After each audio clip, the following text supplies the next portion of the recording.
Bueno, vamos a comenzar entonces la clase de hoy para tratar uno de los temas importantes y significativos del derecho constitucional, como son las garantías constitucionales. La unidad número 4 está compuesta en una primera parte que se habla de los derechos constitucionales y una segunda parte que habla de las garantías constitucionales. Las garantías constitucionales son los procedimientos a través de los cuales se tornan operativos y se puede dar cumplimiento a esos derechos constitucionales que se encuentran consagrados en la Constitución. Esa es la primera idea base sobre la cual tienen que asentar ustedes el conocimiento o la estructuración de lo que vamos a desarrollar en esta clase. En esta fílmina se señala fundamentalmente los aspectos centrales que vamos a analizar. El primer término vamos a ver un concepto, que ya se los he esbozado fundamentalmente, y luego vamos a estudiar las garantías constitucionales específicamente. Y a ese sentido vamos a estudiar las garantías procesales que están establecidas en el artículo 18 de la Constitución Nacional, el primer término, luego las garantías constitucionales incorporadas en la reforma de 1994, que son el habeas corpus, el amparo y el habeas data, ¿no? En el artículo 43 de la Constitución Nacional. Como primer concepto, vamos a tomar en cuenta este dado por Vidal Campo, que fue un profesor de Derecho Constitucional, que tenía una visión muy pro homine y en favor del otorgamiento de los derechos constitucionales, quien establecía esta idea central respecto de las garantías constitucionales, diciendo que es la disponibilidad, miren, atiendan bien ustedes, la disponibilidad que tiene una persona para movilizar el Estado en protección suya. Es decir, que las garantías constitucionales es la posibilidad que tienen los particulares, la persona afectada, para que el Estado salga en su defensa. Vaya y lo proteja. Por eso me parecía interesante traer esta definición para que ustedes formalicen y advierten esta idea de movilizar el Estado. Esta movilización del Estado se hace fundamentalmente a través de la actividad del Poder Judicial. Pero bueno, continúo diciendo, tanto para evitar ataques como para restablecer la situación anterior al ataque o para compensar el daño sufrido.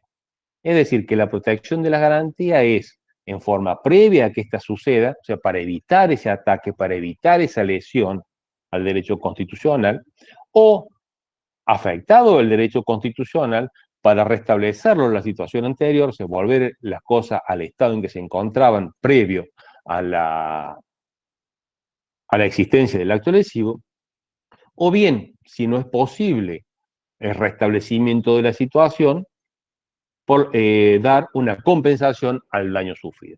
Entonces, esta es la idea, este es un concepto genérico de garantías constitucionales, esbozado por este autor, Germán Vidal Campos. Veamos ahora,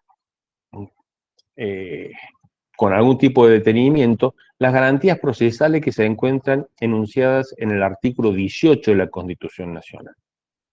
En este sentido, a continuación vamos a ir leyendo las distintas partes de este largo artículo 18, a cuyo fin les voy a ir pidiendo a distintos alumnos que procedan a su lectura.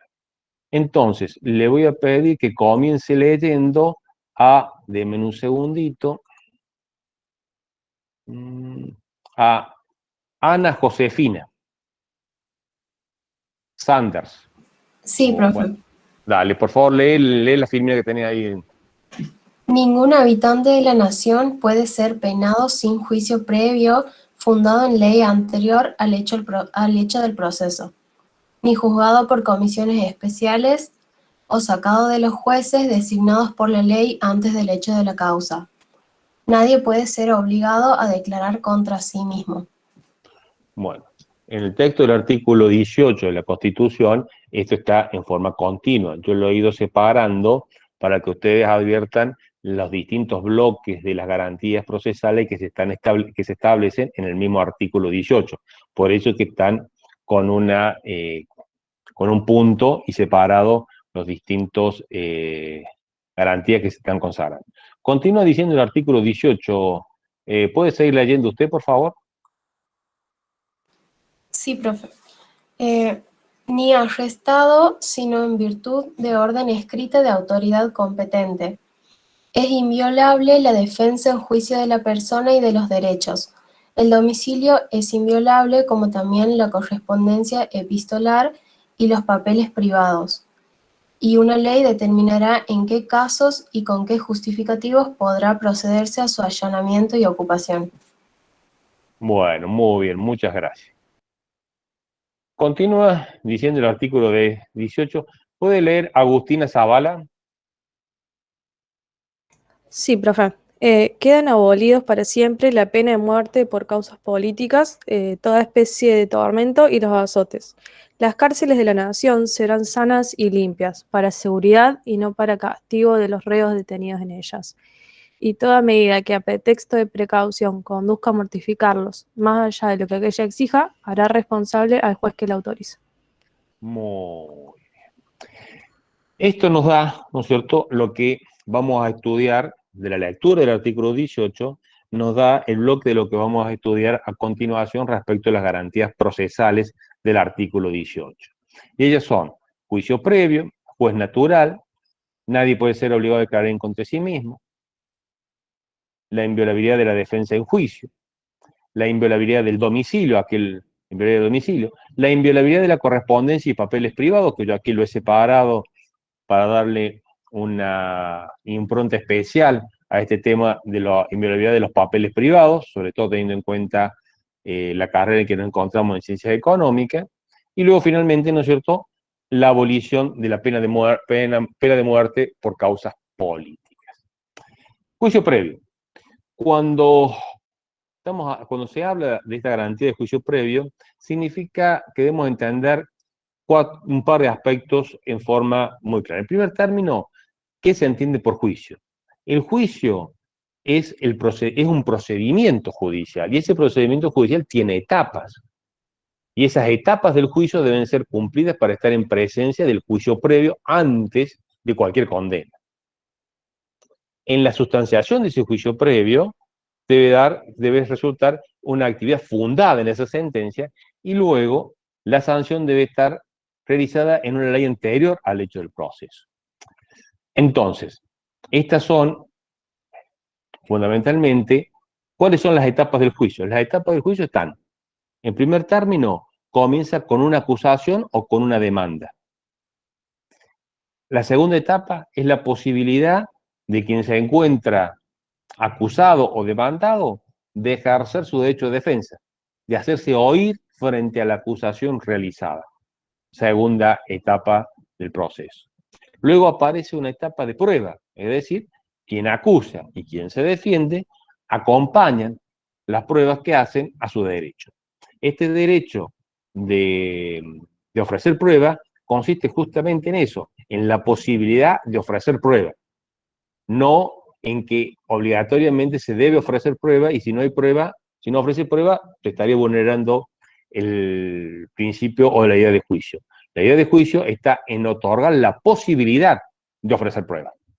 ¿De acuerdo? Para lo cual hay una serie de reglas procesales para que se lleven adelante y se lleve a cabo la presentación de las pruebas que cada una de las partes desea hacer valer en el juicio. ¿Estamos? Entonces, la garantía de la prueba está fundada en la posibilidad de presentarla.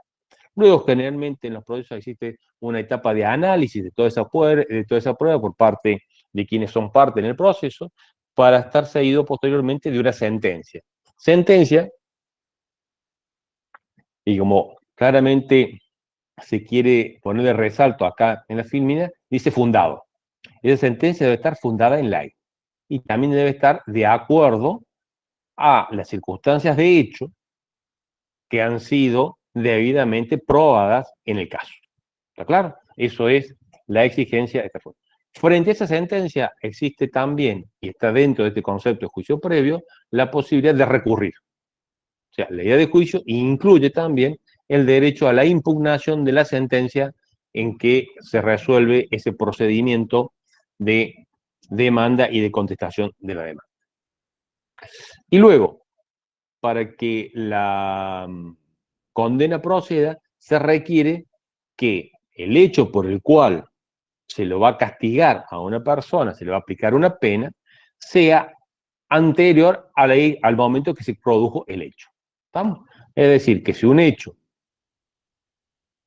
que con posterioridad se dicta una ley que lo castiga ese hecho realizado con anterioridad a la fecha de la ley, no va a tener sanción penal alguna. ¿Estamos? ¿Por qué? Porque al momento en que se realizó ese hecho, no había una ley que estableciera que esas circunstancias constituían un delito. ¿Estamos? Entonces, para que haya sanción por la comisión de un delito o para poder exigir algo a alguien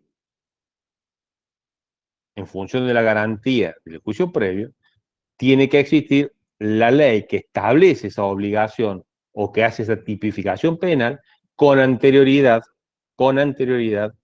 al momento en que se acontecen o que se llevan a cabo los hechos.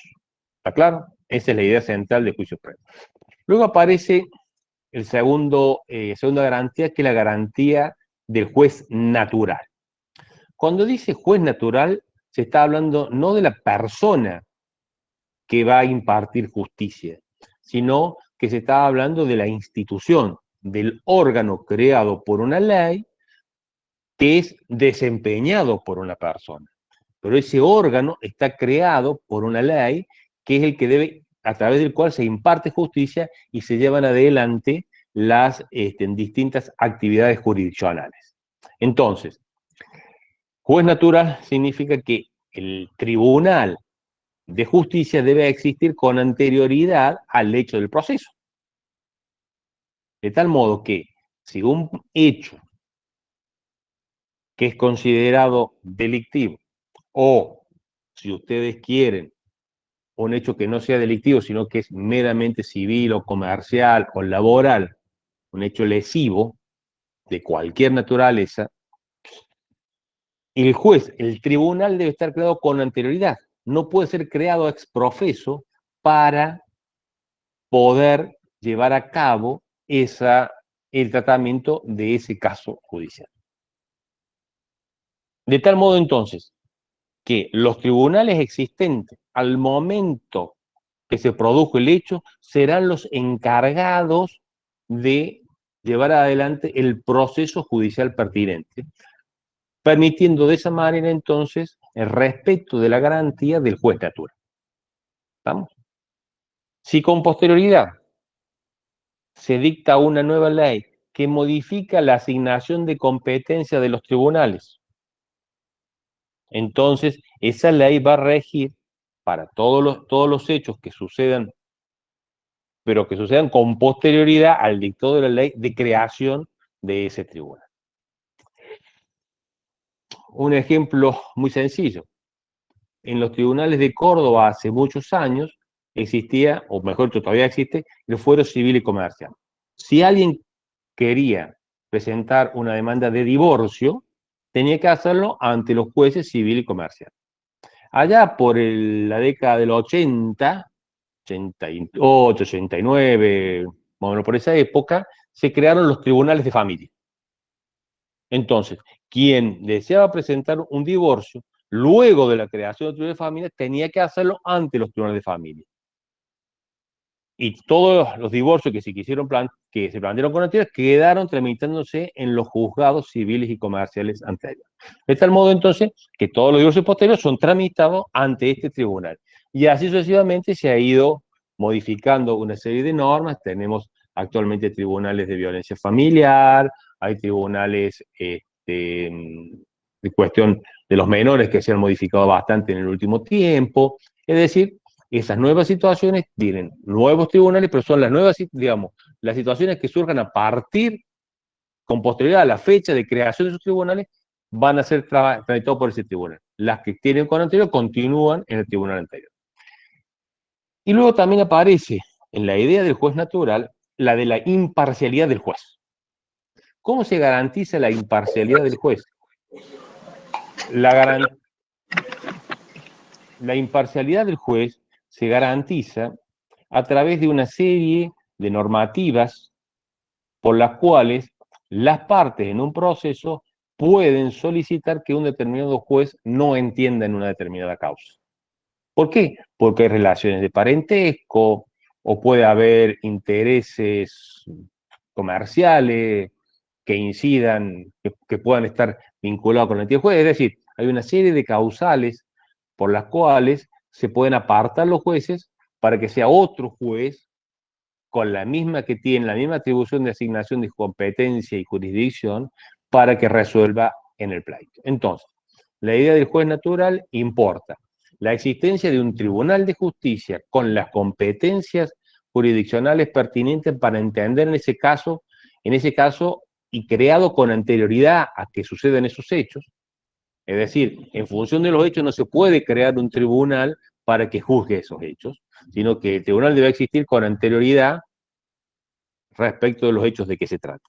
Y a su vez está la idea de la imparcialidad del juez, que está garantizada a través de todos estos otros mecanismos. O sea, la asignación de la competencia ayuda a la imparcialidad, y la imparcialidad queda aún más consolidada cuando se permiten estas posibilidades de recusación de las personas que integran ese tribunal en función de distintas circunstancias de parentesco, etcétera, que puedan llegar a darse. Profesor, Sí, sí.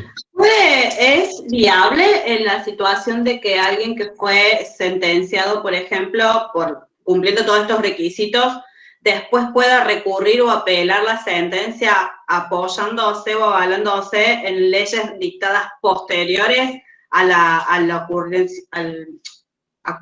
lo que ocurrió el hecho, al tiempo en el que ocurrió el hecho?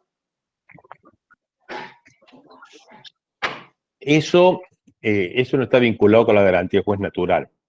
Eso está vinculado con la existencia de lo que se denomina la ley más benigna. De tal modo, entonces, que en materia penal, cuando con posterioridad a una sanción delictiva X, la normativa fija o disminuye la sanción establecida por ese tipo de delitos, quienes pueden solicitar una mengua de la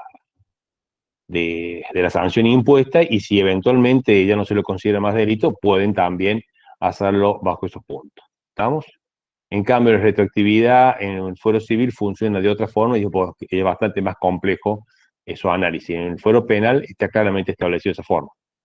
¿Estamos? Perfecto, gracias. Aún cuando ya esté firme la sentencia, si con posterior se considera que eso no es más delito, se procede a la liberación de la persona. En cambio, en la actividad civil, si se establecían determinadas pautas de incumplimiento, se dicta una sentencia, se lo condena a cumplir esas pautas y luego se modifica y no se establecen las mismas pautas para ese incumplimiento, no se puede cambiar la ley. O sea, ya están situaciones tan consolidadas con la normativa que regía al momento que se produjo el incumplimiento y que las partes conocían el derecho. ¿Estamos? No van a poder ser modificadas por normas posteriores. Muchas gracias. No, de nada. Bueno, después tenemos la garantía de que nadie puede ser obligado en contra de sí mismo. Esta es una garantía que, como observan ustedes acá en la filmina, se quiere precisar claramente que es de carácter absoluta. Es decir, no hay ninguna posibilidad, ¿no es cierto?, de que se lo pueda obligar a un particular, ¿no es cierto?, a una persona, a declarar en contra de sí mismo en sede penal.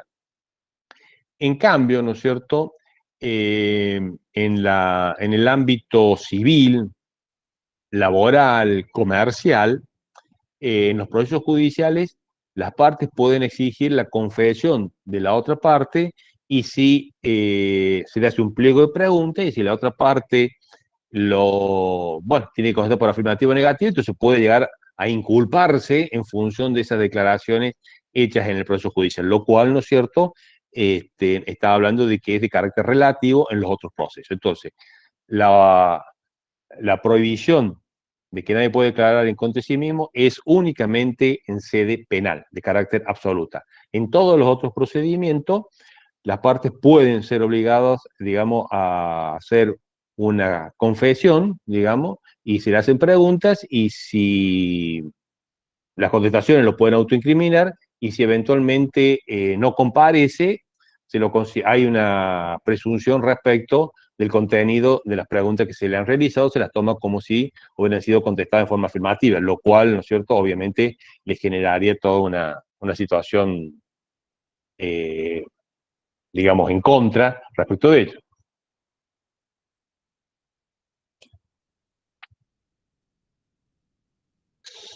Luego aparece la garantía de la defensa en juicio, y aquí la norma constitucional les dice es inviolable la defensa en juicio de la persona y de los derechos.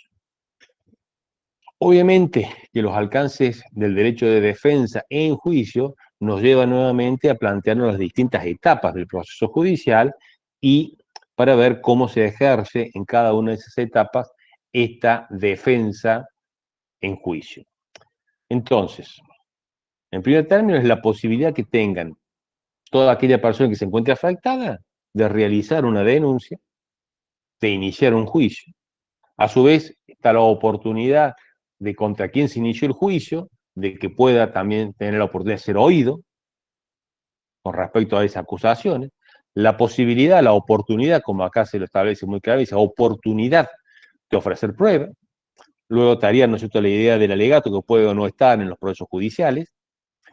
La idea aparece luego de una sentencia fundada en ley y la posibilidad de recurrir. Hay un principio general que les tiene que quedar absolutamente en claro. Antes de la aplicación de cualquier sanción en la fase administrativa, en la fase laboral, en el orden, en la fase educativa, en la facultad, en todos lados, siempre debe existir la posibilidad de la persona a quien se le atribuye un acto o una acción reprobable, la posibilidad de ser oído. ¿Estamos? Obviamente que este ejercicio del derecho de defensa tiene distintos procedimientos en función de la magnitud y de la significación de las cuestiones que se realicen. Si es por la comisión de un delito penal, está todo el procedimiento penal que encausa en el ejercicio de derecho de defensa, o si es de cuestión de naturaleza civil, están todos los procedimientos civiles que encausan la situación. Si está vinculada a cuestión de carácter administrativo, laboral, está establecido los mecanismos de procedimientos para que se lleven a cabo. Es decir, existen distintos procedimientos por los cuales se garantiza el derecho de defensa. Pero hay en hipótesis muy menores en donde, por ejemplo, una persona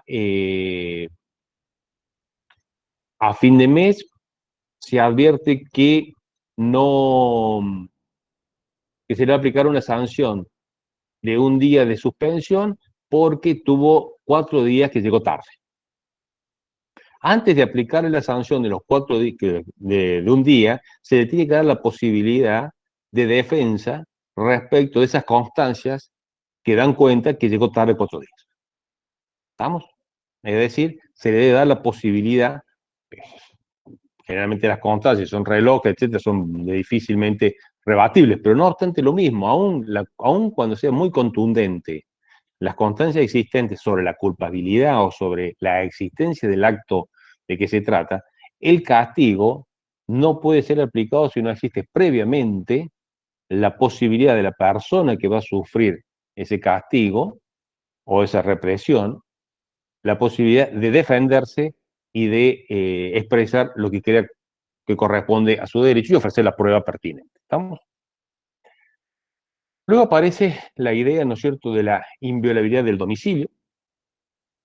Miren ustedes cómo dice el mismo artículo 18, dice, el domicilio es inviolable, pero a renglón seguido, inmediatamente dice, y una ley determinará en qué caso y con qué justificativos podrá procederse su allanamiento y ocupación. Es decir, allanamiento significa poder ingresar al domicilio. Ocupación es ingresar y hacerse cargo de ese domicilio. Entonces, esta idea de inviolable tiene, ¿no es cierto?, una limitación que con la misma condición en el artículo 18 establece claramente, dice, por ley. De tal manera, entonces, que la ley debe establecer en qué casos corresponde la violación del domicilio o el poder ingresar al domicilio. Entonces, en primer término, Entonces, para que la garantía de la inviolabilidad del domicilio ceda, se requiere una ley que específicamente establezca en qué caso y con qué justificativo se puede proceder a su allanamiento y ocupación. Que les quede bien claro entonces esta idea de ley, que está señalada aquí en el mismo artículo 18. En segundo lugar, tenemos que determinar cuál es la idea central que se aparece con el concepto de inviolabilidad del domicilio. Y es lo que aquí se puntualiza concretamente en esta filmina. Nadie puede ingresar o permanecer en el domicilio de una persona sin su consentimiento. ¿Está claro? O sea, no se puede ingresar a un domicilio si no hay consentimiento del titular de ese domicilio. Y si eventualmente se ingresó, quien es propietario del domicilio puede solicitarle el retiro a esa persona. De tal modo, entonces, que el ingreso no significa la posibilidad de quedarse sin límite, sino que tiene el límite dado por este mismo principio de inviolabilidad del domicilio, por el cual el titular del domicilio puede solicitar, aún habiéndole permitido ingresar, que se retire de su domicilio. ¿Está claro? Es decir, que entonces, tanto para ingresar como para permanecer, se requiere el consentimiento del propietario del domicilio. ¿Qué se entiende por domicilio? El concepto de domicilio es un concepto amplio. Amplio. ¿Qué se entiende por domicilio? Y por domicilio comprende, esto es extraído de un caso de jurisprudencia expresamente. Miren ustedes la amplitud que tiene, conforme la jurisprudencia, el término domicilio. Comprende tanto el hogar, estaba claro, como la residencia, también el domicilio comercial, sí, el domicilio comercial, y cualquier otro espacio físico, móvil o inmóvil, sujeto al uso de una persona y destinado al desarrollo de una actividad privada, pública o semipública. Es decir, que si una persona se encuentra en una habitación de hotel, hay que entender que esa habitación del hotel en donde está esa persona es domicilio a los efectos de la garantía constitucional de la inviolabilidad del domicilio. ¿Está claro? Si está dentro de su automóvil, hay inviolabilidad del domicilio también. ¿Está claro?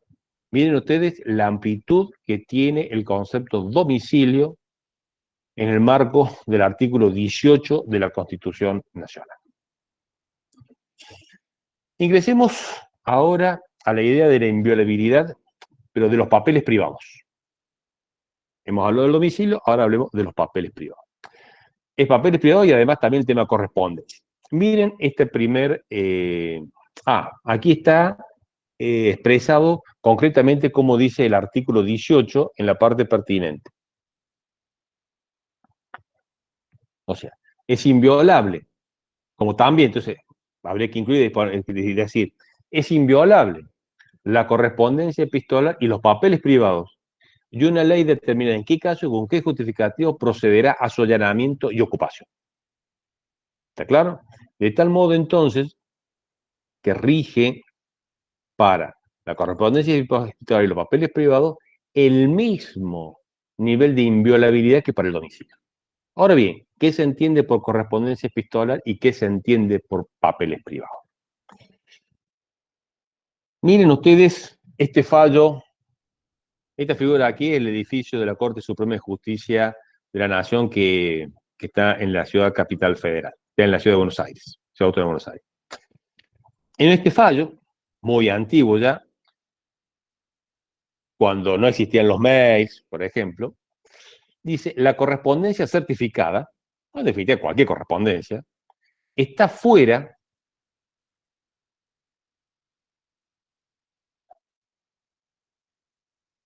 disculpen unos segundos que me están haciendo un silbido, capaz que había alguien que quería ingresar. No. Bueno.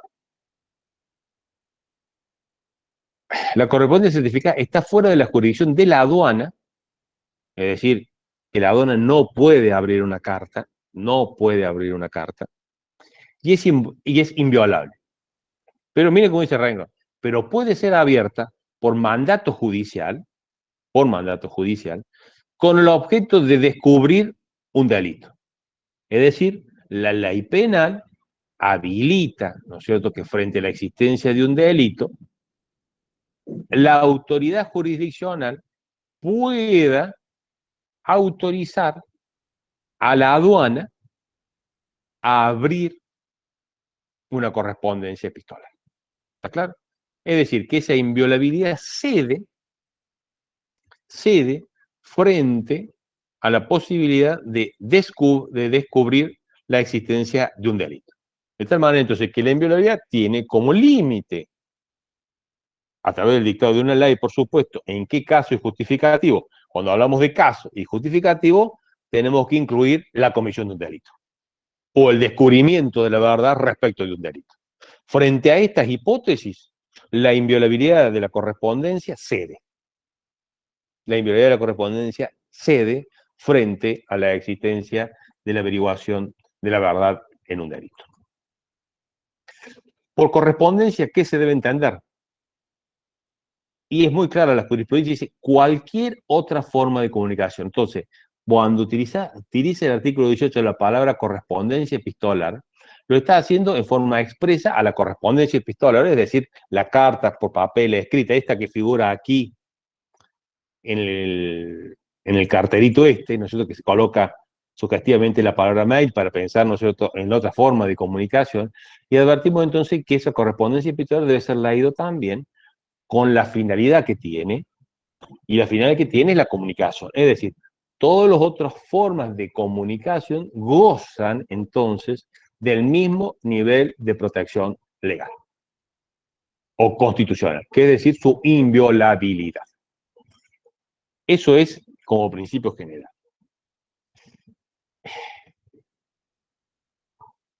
Miren ustedes lo que se establece en otro fallo jurisprudencial con respecto a la correspondencia, y les estoy trayendo todo esto para irnos acercando al meollo de la cuestión vinculada a los papeles privados. Dice acá, no puede considerarse correspondencia a cualquier pieza enviada por correo. Miren ustedes, comprende solo la comunicación de ideas, sentimientos, propósitos o noticias de una persona hacia otra u otras personas determinadas por un medio apto para fijar, transmitir o recibir la expresión del pensamiento. De tal modo entonces que si ustedes envían por correo un celular, no se puede considerar que el celular constituye, ¿no es cierto?, la pieza epistolar, la correspondencia, que es inviolable. ¿Estamos? Ahí no estamos en presencia de esa inviolabilidad, porque el correo está siendo utilizado para enviar cosas. No está siendo utilizado el correo para enviar correspondencia epistolar. ¿Está claro? Entonces, no confundir la idea de correo con la idea de correspondencia epistolar. No todo lo que se envía por correo constituye correspondencia epistolar. Correspondencia epistolar es solamente aquella que transmite ideas, que busca una comunicación entre dos personas. Si se utiliza el correo para enviar otro tipo de cuestiones, no están sujetos a esta inviolabilidad de la correspondencia epistolar. Papeles privados. Nuevamente, acá tienen ustedes en la filmina el estado de la Corte Suprema de Justicia de la Nación de Buenos Aires, y están los 5 integrantes de la Corte ahí en la foto. Y en la parte de arriba se señala esta pequeña jurisprudencia. El artículo 18 no se opone al examen de los libros y papeles privados en los casos y en las formas que determinen las leyes. Aquí debemos leer libros contables, papeles privados comerciales. A eso se está refiriendo este artículo, o mejor dicho, este caso de jurisprudencia de los fallos 135-57 de la Corte Suprema de Justicia de la Nación. No se opone. Es decir, que los papeles de naturaleza comercial, el libro de IVA, los libros de ganancia, todas las facturas, etcétera, constituyen indudablemente papeles privados. Pero esos papeles privados no gozan de la inviolabilidad frente al dictado de una ley por medio de las cuales se autorice a inspectores de las entidades gubernamentales pertinentes para que accedan y constaten el contenido que tienen esos papeles privados. Miren lo que acá les voy a pedir que lean, ¿no es cierto? Este es un caso de jurisprudencia que tiene 4 filminas, en donde se da cuenta, ¿no es cierto?, de toda una situación vinculado a agentes de la AFIP. Le voy a pedir a ver a Luz Pérez, si puede leer, y después va a leer Lucas Maestri. Y después Lucas Bianciotti, o no, bueno, mejor dicho, Lautaro Grigol, que puedo leer todo el nombre acá. Bueno, ¿puede comenzar, Luz? Profe, dijo Luz por el chat que no tiene micrófono. Bueno, te escucho. No, digo que Luz acaba de poner por el chat que no tiene micrófono ella. Ah, bueno, lee vos entonces, ya que has Bueno. sido la voz emisora de Luz, danos luz con la lectura. La ley 11.683 establece la posibilidad de que los agentes de la AFIP inspeccionen libros, anotaciones, papeles y documentos de responsables o terceros que permitan comprobar negociaciones u operaciones vinculadas con datos de declaraciones juradas. ¿Sigo? Sí, por favor. La causa se había iniciado cuando inspectores de la AFIP allanaron la empresa para corroborar pruebas sobre la falta de pago del impuesto a las ganancias durante 4 años y el IVA de 6 meses. Muy bien.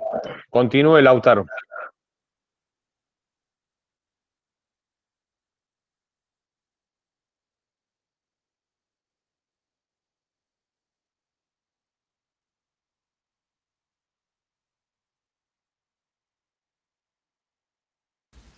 Dice que tampoco tiene micrófono. Bueno, ¿quién habló? Valentino. Dale, Valentino, lea. La ley 11.683 establece la posibilidad de que los agentes de la AFIC inspeccionen libros, anotaciones, No, papeles. para aquí, lo mismo que han leído antes, la cosa ya está. Acá lee, por favor, dale. Las autoridades de la firma solicitaron la nulidad del proceso debido a que habían ingresado sin orden judicial. El voto mayoritario del tribunal sostuvo que en este tipo de casos no es aplicable el artículo 18, referido a la inviolabilidad del domicilio y los papeles privados de las personas. Muy bien. Entonces, miren ustedes lo que nos está estableciendo este caso de jurisprudencia.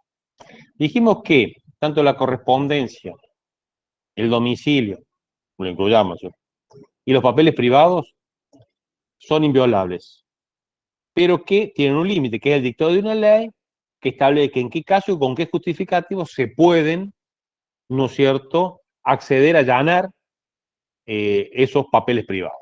Entonces, en esta causa judicial comienzan hablando que la ley 11.683, expresamente, autoriza a los agentes de la AFIP, a inspeccionar libros, anotaciones, papeles, documentos. ¿Se dan cuenta? Entonces, acá hay una ley que establece en qué casos corresponde y con qué justificativo, porque el justificativo está acá.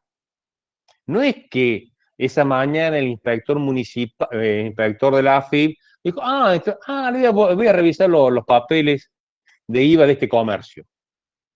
No, lo hizo porque tenían que verificar, ¿no es cierto?, porque se había iniciado una causa para chequear de que la falta de pago del impuesto a las ganancias durante 4 años y el IVA de 6 meses. Entonces, se había iniciado una causa. Esa causa, y en el procedimiento de esa causa hacía falta acceder a esa papelería, a estos papeles privados. Entonces, bajo esas condiciones se constituyen en el negocio y requieren esa documentación que les fue entregada y que con posterioridad dio lugar, ¿no es cierto?, a que las autoridades de la firma plantearan la nulidad del procedimiento porque no hubo orden judicial. Es decir, los inspectores de la AFI se presentaron sin más trámite que su identificación y, en definitiva, una resolución por medio de la cual en el marco de ese procedimiento se establecía la posibilidad de ingresar a verificar toda esa papelería. Entonces acá se puso en cuestión si hace falta o no un orden judicial. O sea, está la causa administrativa, si tienen que ir a la justicia, que la justicia les emite una orden para poder ir, o no hace falta la orden judicial. Y eso es lo que es resuelto aquí en este fallo de la Corte Suprema, en donde establece que no hace falta la orden judicial. ¿Por qué? Porque existe la ley que otorga la autorización para el acceso a la papelería, ¿en qué caso? Con qué justificativos. Entonces, esa ley le otorgó autoridad suficiente para que puedan acceder y puedan acceder de esa manera a los papeles privados que constituyen el libro de IVA y toda la papelería vinculada en este caso a ganancias. ¿Está claro? ¿Alguna duda con respecto a este punto? Bien. Finalmente, la última parte del artículo habla que quedan abolidos para siempre la pena de muerte por causas políticas y toda especie de tormentos y azotes. De esta forma, ¿no es cierto?, conjuntamente con la posterior suscripción de pactos de San José de Costa Rica, la pena de muerte como castigo penal también está imposible de que pueda ser establecido por nuestra legislación penal. Es decir, está prohibida la pena de muerte en la Argentina. Por causas políticas, en función de lo que establece el mismo artículo 18 de la Constitución, y por la Comisión de Delitos Penales tampoco se puede aplicar la pena de muerte en función de lo establecido por el Pacto de San José de Costa Rica o Convención Americana de Derechos Humanos. Bueno.